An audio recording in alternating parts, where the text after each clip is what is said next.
The Edge of Tomorrow is an unfiltered journey into the remarkable minds of the people shaping the future of technology and its impact on humanity. This show isn't just about gadgets and trends, it's about the humanity behind the innovation. Together, we explore the big questions. How does technology reshape our values, communities, and sense of purpose? What lessons can leaders draw from these transformations to create a more inclusive, ethical, and impactful future? The Edge of Tomorrow is more than a show. It's a journey to discover what lies ahead and how we can all navigate the challenges and opportunities of a world driven by rapid innovation. Our goal is simple: to make life more meaningful, leadership more impactful, and the future brighter for everyone. In every episode, Dr. Martha sits down with some of the world's most visionary leaders, pioneers, and thinkers to uncover untold truths, unlearned lessons, and profound insights about how the technologies of today are redefining the world of tomorrow. Welcome to The Edge of Tomorrow with Dr. Martha Boeckenfeld. Hi, Tom. I'm very excited to have you here on my podcast today. And we met last year at also a super exciting event at Ideas Square CERN, where we were both on the panel for innovation. And what was, I think, the most exciting, that we all came from different backgrounds: science, art, you from Lego, I more from the fintech side and C-level side. And today we can bring all of these differences together in this podcast and sort out for the leaders, how do we shape tomorrow, and how do we make sure that the human value is what governs it. You have a very interesting background, I found out after we met. You are at Lego Creative, so people maybe think, okay, he comes from art and he is so creative, but in effect, you come from deep tech. Maybe you can tell us a little bit more. You are the head of the creative lab at Lego Group. And where do you come from? That's right. The head of the Creative Play Lab at the Lego Group. I've been there for about 10 years. But yes, I have an engineering background. I have an AI background, but, a couple of decades ago, so it's a little bit out of date. And I've always seen myself as, I originally saw myself really as a technology innovator. I like writing patents, some in audio, wearables, and I've really enjoyed physics and quantum information and all of that sort of stuff. But along the way, I've also always been drawn to working with designers, working with creative folks, because at the heart of where I come from, technology isn't an end in itself. Technology is just a way to unleash human potential and perhaps even find new human potential, new things that humans can do. And I think that's been part of the way that led me to the Lego Group and also to this podcast, and really looking forward to chatting with you. Yeah, thanks. So let's dive in, because I think for most of the people, they know Lego, and we have all played Lego, and we're still playing Lego. That's also the amazing thing. It's not only for kids. There are a lot of adults. I saw the growing population basically who's using Lego is adults. And for me, it's amazing how you run this lab. It's disruptive, it's innovation, but it also combines business and technology. And in my experience, where I come from, there was also business, technology were different departments, and that was some of the friction which was created. So how do you manage this kind of creative lab? I remember Steve Jobs, you maybe remember him as well, when he said there's this innovation lab, and the Pirates of the Caribbean, who were in that innovation lab, and he had to protect them. So are you also the kind of pirate of the Caribbean, and how do you run the lab? If we think about Lego as nearly 100 years old, and there are a lot of, I'm sure, other C-level leaders who are in 150 years old companies. It's a brilliant question. I think we see ourselves a little bit different than many corporate innovation departments. The first thing I would say is, we really believe that the heart and soul of the Lego Group is that everybody's innovative. And so we don't even call ourselves an innovation department. We focus on specific aspects. We focus on things that are a little bit further out in terms of timeline, and things that are a little bit further out in terms of, being how core to the existing offering. But we don't see ourselves as a disruptive unit. A lot of companies have a disruptive innovation unit whose job is to, disrupt the company before somebody else does. But we sort of see ourselves a little bit more transformative. We see ourselves as leading into the existing brand, the existing, fantastic user base and those sorts of things, and finding, what are new dimensions to add on top. And to do that, we really have to be very true to the brand. We have to be very close to our consumers. And we have to not assume that technology is the answer to everything. We have to ask the question, what's the underlying need here? What's the underlying possibility? And then how do we lean into that? And so it is a little bit of a different flavor. It does feel a little bit different than some corporate innovation departments, a little bit more integrated, a little bit more end to end. Also, with a fairly strong need to, deliver real products to consumers, Christmas stockings or whatever it happens to be year on year, and not just, we like to get to product as part of that key process. So it has a little bit of a different flavor. Most of those deriving from, what frankly is an incredibly creative brand, and really just trying to, find the next few years of creativity to see what we can do. And in terms of idea generation, obviously you have your unit, but are there, I could imagine at Lego, there are so many people working or also from external. How do you deal with idea generation? Where are the ideas coming from? That I think is also very special in your case. I mean, I personally believe that ideas come from everywhere. I think the more we're precious about who's allowed to have ideas, the worse the ideas come. And then as I've got a little bit older, when I was younger, I definitely felt that ideation was an individual game. You found some smart folks and you locked them in a room, with a pizza or whatever it happens to be. And they got on the whiteboard and came back. And I think actually innovation for me is increasingly to do with how you put, smart people together in different ways. I believe very strongly that innovation, particularly for what we do, comes from the passion of the people having the idea, right? And if you're a strategic leader and you just say, I want you to have this idea, or, fill this box with ideas, it's not necessarily going to get the best out of everybody. So we definitely sort of try and organize and feel around this idea that everybody's an innovator, and that it's how you build a culture and it's how you build teams.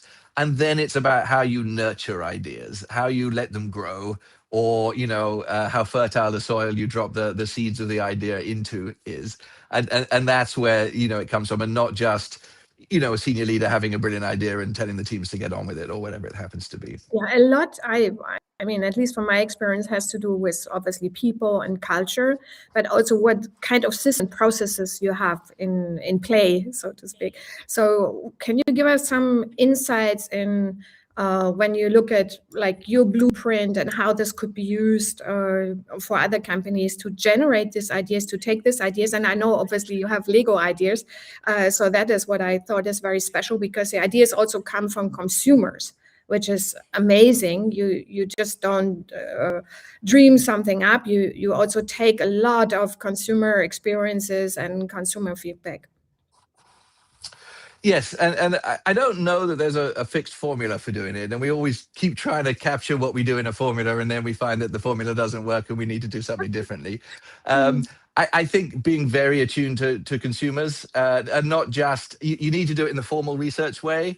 You need to do it with, focus groups and those sorts of things. But more than that, really, looking for those little moments that are the symptom of something big. You can call them the hook, you can call them the seed, but it's really listening to, our consumers, and kids are very vocal if they like something, and they're pretty obvious if they don't, so that helps. But really thinking about looking for those things that you just think there's something there. There's a moment there, they've latched onto something. And the way I think about it actually is about surprise, and surprise not for the consumer, but for surprise for us. I think of great innovation organizations as discovery organizations. And I think when you go to work, it's easy to go to work as an expert. But if you go to work and are looking for the moment when you're proven wrong, when you thought something would work and it doesn't, or there's a surprise because you thought this would not be a very interesting part and there was something there, it's really those moments of surprise that I think are the foundation of the innovation, because that's when it's telling you there's something here that you didn't expect, or the user didn't expect, or the insights foundation didn't expect. So I think a lot of it is really careful listening to where you're wrong, and that can be in all aspects of the program. Then understanding why you're wrong, and testing and hypothesizing and iterating around. If I can be so wrong, then how do I start being right? And that's maybe one way of thinking about it. and all of a sudden there's a new door opening. Is there one of those moments you can share with us? So where I mean, you thought, oh my God. my favorite moment that I have shared publicly, so I can share again. We many years ago we launched something called Lego Hidden Side, which was an augmented reality, system that worked with an app on a Lego set. I don't want to go into too much detail, but anyway, we tested the augmented reality to death. We did a very thorough job, but then we launched a beta program, and in the beta program, we suddenly found that none of the kids could scan the set successfully. And we were like, what went wrong? We did all of our homework here. And we called a few of the kids up. They said, well, it's a haunted theme, so we turned the lights out before we did a scanning. And of course, we never decided augmented reality for the doubt. So that was interesting. And even on that project, but on many other projects, when you see how kids play with it, you see actually they're a little bit more bored of the aspects we thought would be cool, but this aspect, this side mission, turns out to be the thing that's most engaging. So yes, there's a lot of examples. Most of the other examples aren't already public, and I'm afraid that means they're going to have to stay But a this is little bit already in the a archives. fantastic example because it shows you are designing something and probably have also anyway a lot of testing, but then you go into beta version and you still have to call it test and find out what's working, what's not working. And you mentioned also kids behave quite differently. And I believe that also the next generation is growing up as fully native digital, and they grow up with an AI companion. My friend's son has a little robot who he does the math with and everything.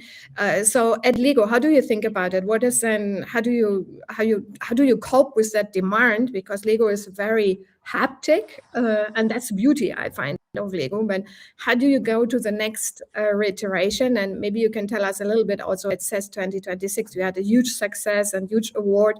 There's normally only tech, and all of a sudden Lego appeared, and people were thinking, "Oh my God, where's Lego coming from?" This tech side, and I think it would be quite revealing how you get there, what your expectation is also for kids, and how you go with that demand and flow, and also sometimes lack of attention. Absolutely. There's no easy answers to any of these. I think fundamentally, I'm a big believer in physical.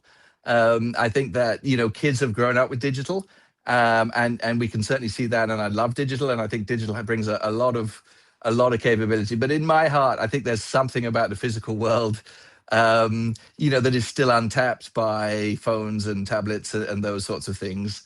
There's something about whether if you're hiding behind a sofa, having to get your whole body hidden. I remember my kid used to hide under the sofa, and our sofa was only about this high, and like squeezing themselves under the sofa so that they could hide. That's a whole body experience, and it's a whole room experience. It takes advantage of the context you're in.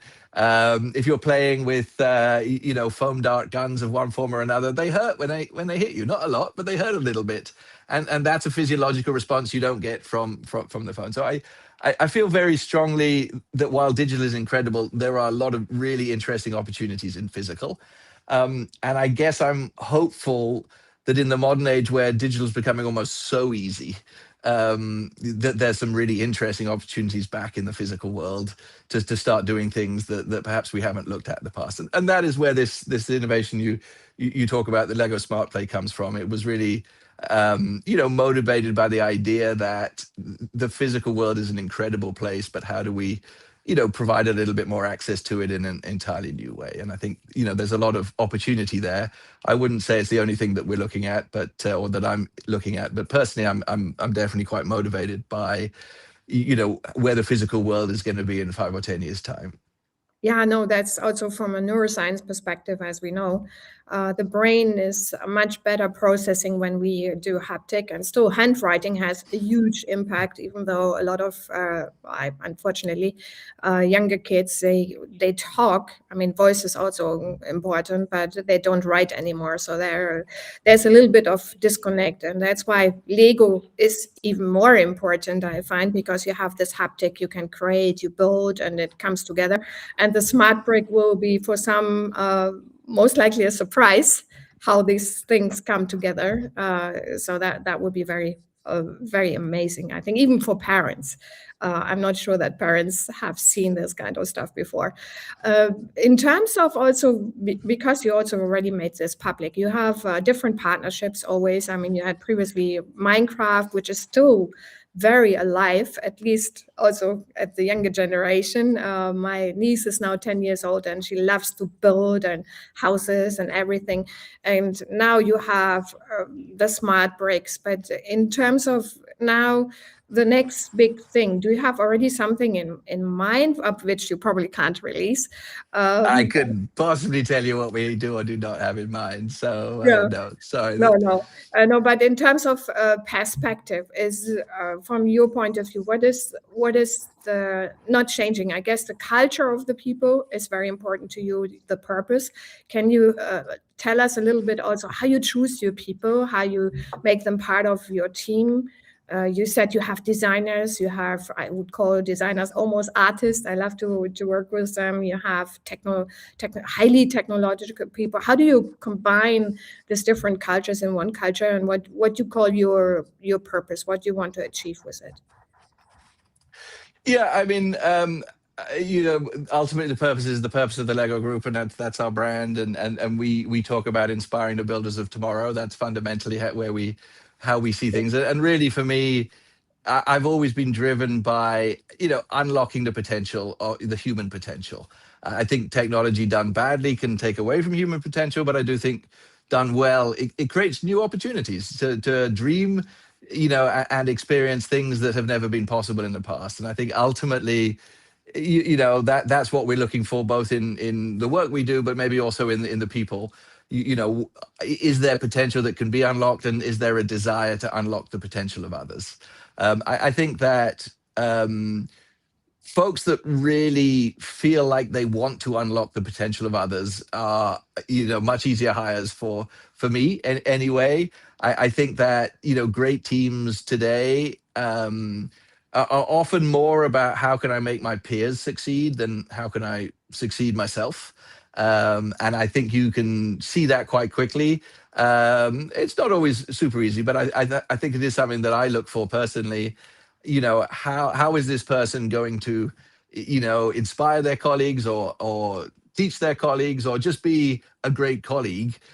Because I think if you lift yourself up, you go so far, but if you lift up those around you, I think it goes a long way further. And I think that's a real mindset that can be very powerful, particularly in the modern age, where I think individuals can do so much, but actually it's about how you harness the knowledge and experience of others today that I think is differentiating kind of modern corporate culture and perhaps modern innovation culture. It's becoming ever more a team sport. It was always more of a team sport than people thought, but I think it's becoming ever more a team sport. And so looking for folks that care to be part of a team, and care to really, with this idea that it's the success of your peers that you should be measured by, I think is quite powerful. I think this is a lesson we all have to learn. And as you said, it's even more amplified now by AI, because with AI, you can do a lot of things. So the skills maybe you had before where you were expert are no longer as relevant, whilst the human skills, the empathy, and how you connect with each other and how you make everyone thrive is much, much more important. And we know that we are much stronger together. It's not only a saying, but it's also big proof. And from that point of view, I can totally relate to what you're saying. And the culture aspect in a lot of companies is probably the biggest struggle, because we still have, in particular in older companies, we have this hierarchy, and we have the tone from the top and stuff like that, which is not always helpful in terms of growth and how we should be, or how we should develop the companies today.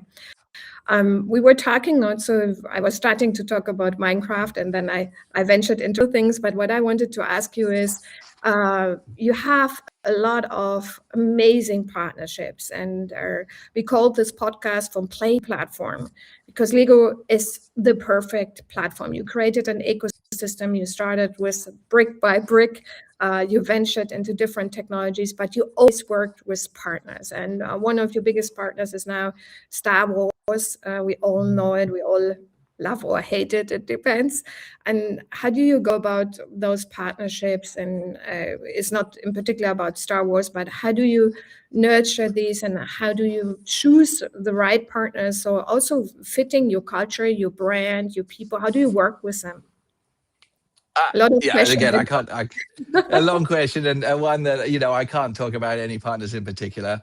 Yeah, in And general. some of our way of partnering, I think, is quite specific. But I think ultimately in any strategic partnership, the really critical pieces, are your values and your value generation mechanisms aligned.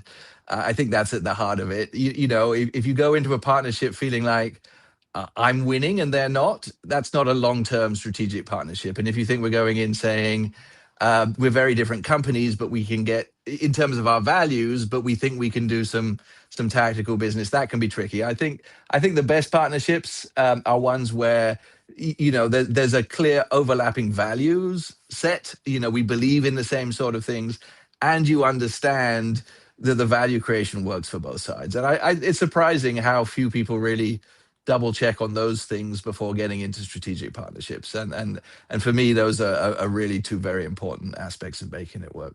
Yeah, no, that's a super guidance. And when you look at other companies, you have the Apple and Dyson and Disney's of this world who are also doing an amazing job. What is the great design, you would say, where also we can learn from, and where there maybe are everyone is a little bit different, but there are always kind of blueprints, success factors.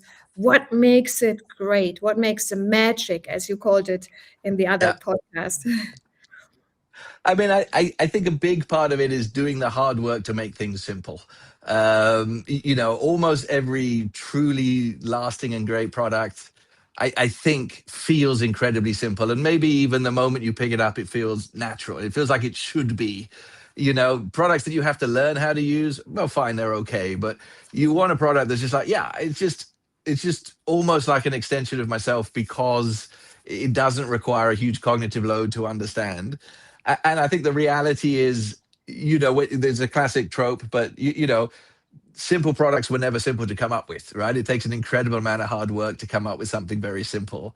And I think too many companies stop before they get to something truly simple. They lean into some of the compromises. Oh, well, it's good enough. Oh, well, we'd like to be able to you make it simpler, but timelines, costs, what have you, don't do it. And I think, if I'm honest, it's that commitment to a truly simple end result, and keeping going until you get there, that distinguishes, for me personally, the truly great brands from the ones that are nearly great and have something but don't quite carry over the line.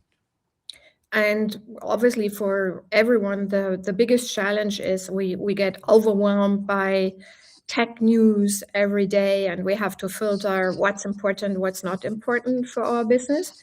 And you are right at the edge of this development. So how do you make sure, or how do you filter the noise, the hypes? I find it fantastic. You have also started to look at augmented reality, even though it might not have been the right way, the right timing. We have virtual worlds. Minecraft is a little bit like that, but not yet. So I love the metaverse, so for sure, not the metaverse, but the virtual worlds and how this connects. But it's also about timing, and is it right? And how do you make sure you are at the edge, you get this signal, you convert it into what is relevant to your consumers? I mean, I think we probably come at it the other way around, if I'm really honest, because no kid ever jumped up and down and said, "Daddy, Daddy, I want some augmented reality." Maybe there are a few. I've not met them, if I'm really honest. And I think there's a real truth to that it's easy to fall in love with technology for technology's sake.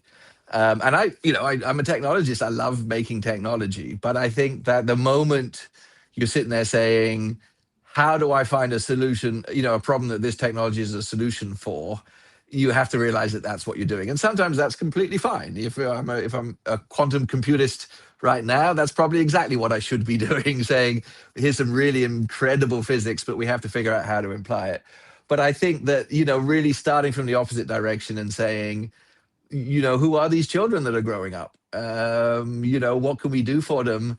And some of the things that they want are as old as time. They want their parents to be nearby. They want their friends to be nearby. They want to throw stones and collect sticks or things like that. But then really understand what that means in a modern context. I think is where a lot of the work comes from. So I think although I stay very close to technology, I'm very rarely saying, here's a great technology, what toy can I make from it? More, it's a question of understanding the technology so that when you ask the question, how do I make a great product that does X? You have that toolkit of solutions to say, well, this has never been tried before. Maybe we can use something there. So for me, it's about immersing yourself in the technology in order to have a breadth of understanding. It's also going to a level of detail, because I think a lot of folks in the technology world stay at quite a high level. And the reality is most of the breakthroughs come in quite a specific way. There's a very specific manufacturing process, or there's a very specific, breakthrough on the software, or whatever happens to be. And that's the thing that unfolds the whole domain. And, in the AI world, it was a very particular paper around transformers that unlocked a field, for example. And so I think there is a need to stay in the depth, but I don't necessarily find myself actively exploring the edge in that kind of first adopter kind of way. It's more immersing myself in what the technological possibilities are, and then separately asking the questions, what would be something just truly fun to do today, and seeing if I can find a connection between the two. Yeah, I think this was also the great learning we had, again, from my favorite Steve Jobs, because he said that you first start with experience and then you go back to technology.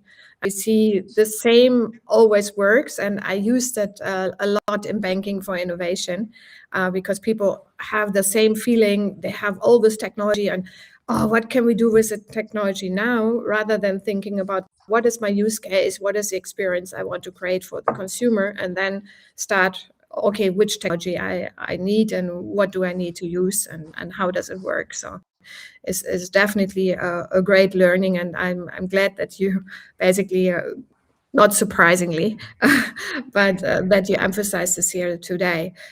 You also have a very, from my point of view, personal, that's why I was asking, personal purpose. You want to create impact also for humanity, which I believe is what we all want to do and how we want to achieve it.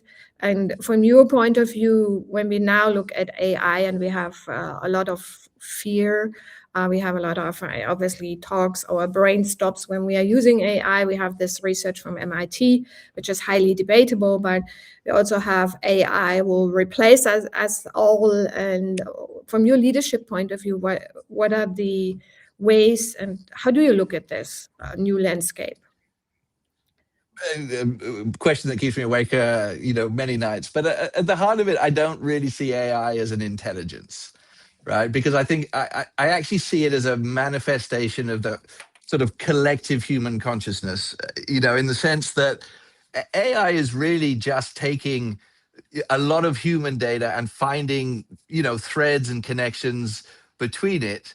But in a sense, it's really a manifestation. It's just, what used to be the dynamics of the team. We used to be a group of individuals, and maybe we had some team artifacts, a Word document or a PowerPoint or whatever it happens to be. We had some artifacts, but the team had a shape to it, right? But that shape didn't have its own life. It didn't have its own expression. And so the way I think about a lot of the modern technologies, not all of them, but a lot of the modern technologies, is less like an independent intelligence and more like a manifestation of what's always been between us, right? And therefore I see it more like a journey from, the individual genius of the 16th or 17th century, to the it takes 5 people to change the world of the earlier, the 19th, 20th century.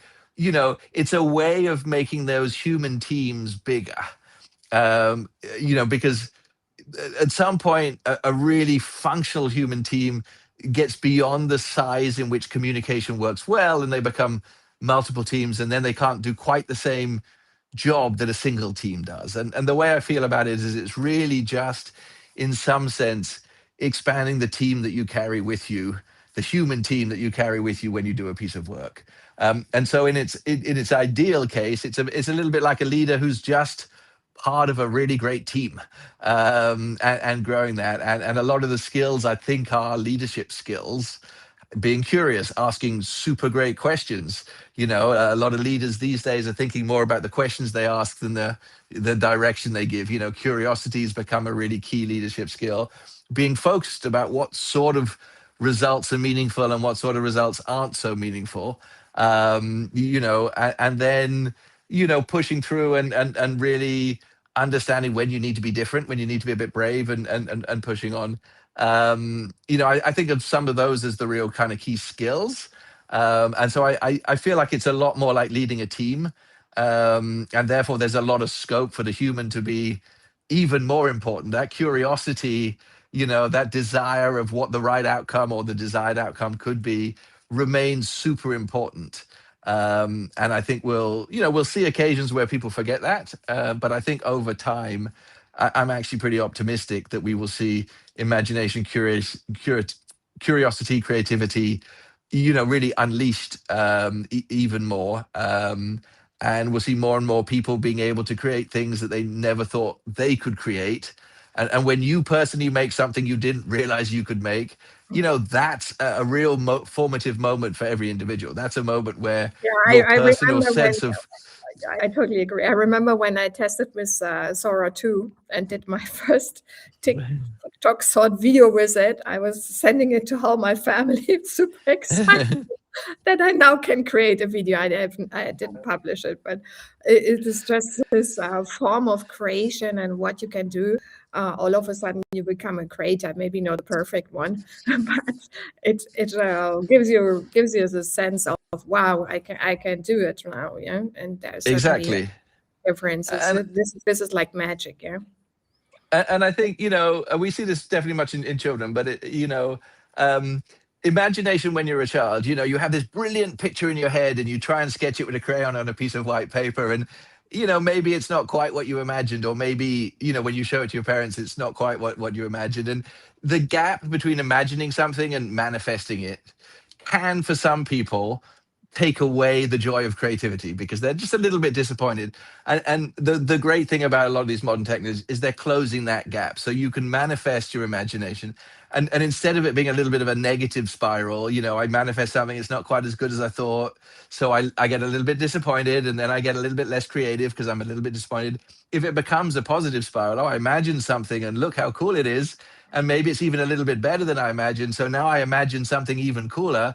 Then it become a real positive cycle of ever becoming more and more imaginative. And I think there is that opportunity to to turn it into this imagination catalyst over time, because I think there is that kind of creative gap, and particularly for those who have lost their childlike wonder. Actually, as we get a little bit older, that gap of I've got this thing in my imagination, but I can't sketch it or I can't write it in code, it becomes more and more of a barrier. And we as adults, I think, sometimes lose that childlike wonder of creativity because of that barrier. And if we can take it down a little, then I'm really hopeful we wind up as adults being more childlike, and, Have more more creative fun. and more joyful. Yeah, Exactly. no, absolutely have more fun and be. I think the one thing also you mentioned is curiosity, and we obviously have seen the WEF reports, McKinsey reports that creativity is top number one skills is which people are looking for. Is not a master the top AI. This is basically a given that you understand how AI works, and it works every time easier because you don't even need coding anymore. You just talk to it, and then it will do what you want to do. You can create an app in an hour or two, which is pretty amazing, your landing page and so on. So from what leaders, when you say childlike, you really mean curiosity, creative thinking, imagination, and that differentiates us. And when we look at AI, and you mentioned human teams, do you already have, and I have no clue if you have or not, but do you already have AI companions or AI team members in your team, or how do you use AI? I mean, I think like many places, we're still on a journey of figuring out exactly what the right use is and finding enough time to keep up with all the new uses. I don't personally have an AI companion. I've toyed with them and played with them, but and then also in a corporate setting, I think that they're not necessarily ready for a corporate setting, particularly as a company we take our brand very seriously, and those are things to think about there. So personally, I'm experimenting, and obviously in careful places of our organization we're definitely experimenting, but I think that I have a vision. I think we have a vision about imagination and creativity, and I think what we're always doing is looking at to what extent the current opportunities really deliver on that. And if I'm honest, I still feel like maybe there's a little bit too much of a productivity mindset in the AI world. How do I do something that's already being done in order that maybe I do it faster, or maybe some of the benefits accrue to me rather than others. And I haven't yet seen quite enough of a true imagination mindset. We hear about it. People talk about superpowers. I haven't yet seen it quite as much as I would like in some of the opportunities that are coming out there. And together with safety and some of those aspects, I think for me at least, it's still something to keep learning about rather than deploy in a very wide range out in the world. But that will change, I'm sure, fairly soon. Yeah, I would absolutely subscribe to that. Most of the companies are trying to what's called low-hanging fruit, so they're looking for efficiency rather than for growth opportunities, which where I believe is one of the biggest areas we can expand our imagination rather than restrict it with AI. There's also a lot of talk about open source. Obviously, people love to co-develop and participate. And how do you think about it? Because you now have your platform, you have your ecosystem, you have kind of co-development from parents and children through Lego ideas. But is that also something you look at when you look at the bigger picture, open source kind of? Yeah. Um, I mean, absolutely, but maybe slightly differently. Kids have grown up with digital, but I think kids who are currently in teens or what have you, what they've really grown up with is user-generated content, and the ability to, maybe they're just making it for their friends, maybe they're just making it for a small group around them. But I think even if it's just sending a message and putting a few emojis on, there's a level of creativity there that I don't think was quite the same when I was a little bit younger. And I think it's tremendously exciting to think of a generation who've really, right in the switch from, sitting back and consuming great content or great design or, great stories that are written by others, to really feeling that, part of their everyday is being a creative person. And I think that's what's, for me, even more exciting than just growing up as a digital native or growing up as an AI native is this sense of power, of creative power that I think is a little bit alien to somebody that's a generation or two more in my direction than the current kids, where where creativity sort of needed license, it needed permission, and maybe it needed access to resources. And I think as that barrier goes down, it's actually, and kids grow up not knowing that barrier ever perhaps existed in the same way. I think that's tremendously exciting. Yeah, that's very exciting, and that's a magic we can create, because whatever you can dream of, you can basically, I mean, not exactly, but create. And you mentioned obviously that it has to be in a safe environment, it has to be responsible AI, human centric.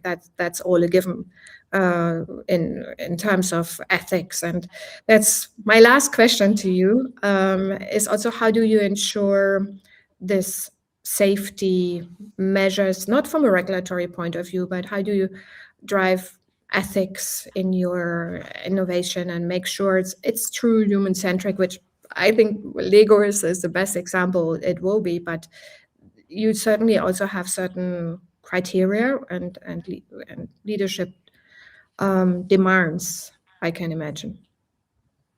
We do, and I mean that's what comes from stewarding a great brand. If I'm really honest, and of course there's all sorts of documents that are written, but at the heart of it is people caring about ethics, willing to say that would be a good thing to do, but we're not going to do it anyway because it doesn't, maybe it makes money, but it doesn't meet with our brand, or what have you.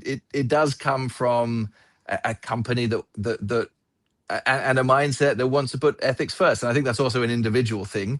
If you see 50 pounds, $50 sitting on the street, you could put it in your pocket. But there's a lot of us who would pick it up and say, who dropped this? Take it to a police station, whatever it happens to be. And I think, at the end of the day, ethics is very, starts with an individual, that appreciates that's the kind of society that we want to be a part of, and appreciates that we have to contribute in a meaningful way, not just by saying that that's something important, but by doing our best in every circumstance, even though it can be difficult, and exactly what the right route can be is not always clear. But I think trying to be ethical is a big part of being ethical, and really asking yourself, if this was somebody else and I was on the receiving end of this, would I be happy with this? So, I think the same thing applies to corporates as well. It's making this time and importance for it. It's the, as you said, it's a core of the culture, and the culture. How do you, in general, you talked a lot about culture and people, and you are global, and your team is global. So the final question is: being a global leader has lots of advantages, and I know you travel to the US, you travel to Singapore, you travel to Denmark, you travel to different places. How do you make sure your team is a team and comes together despite all the different regions? I mean, if I had a really good answer for that, that would be great. I believe very strongly in rapport. I've always said that when you're working remotely with somebody and you receive an email, if when you read the email you can hear their voice speaking it to you, then it's okay that you're remote. But if you read it as an email without the human behind it, then maybe it's time to pick up the phone or go see them. And I think it's really important to build rapport, so that the communication isn't just communication. It's correspondence, it's engagement, and I think when you begin to lose that in a remote setting, it just begins to be a little bit factual, a little bit unemotional, and sometimes a line that was meant as a joke can suddenly land as something that wasn't taken as a joke. But if you'd said it in person, nobody would have misinterpreted it as not being a joke. And that's because you've slightly stopped hearing the person's voice with a little wry humor, whatever it happens to be, the smile at the corner of their mouth in their conversation. And I think that's a big part of it, is build the human rapport, is the foundation of all great teams. And I think it's the foundation of remote teams as well as in-person teams. Yeah, absolutely. So the human connection is my biggest takeaway, and the child height look leadership. You say it much better. Yeah. What is a beautiful term we haven't heard before, I'm sure. And use a little bit more of your curiosity, have a little bit more fun, and just work with other human beings. Yeah.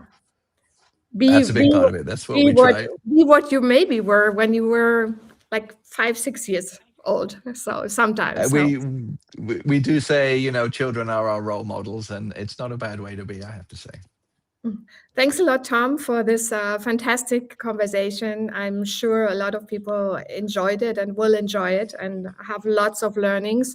And thanks for being on the edge of tomorrow. And for those people who are interested in more of people who are unique and visionaries and practitioners like Tom, you can go to my website and you can join us. And please join the next one. I have an amazing person coming up. Thank you. Thank you. It's been great fun. Cheers.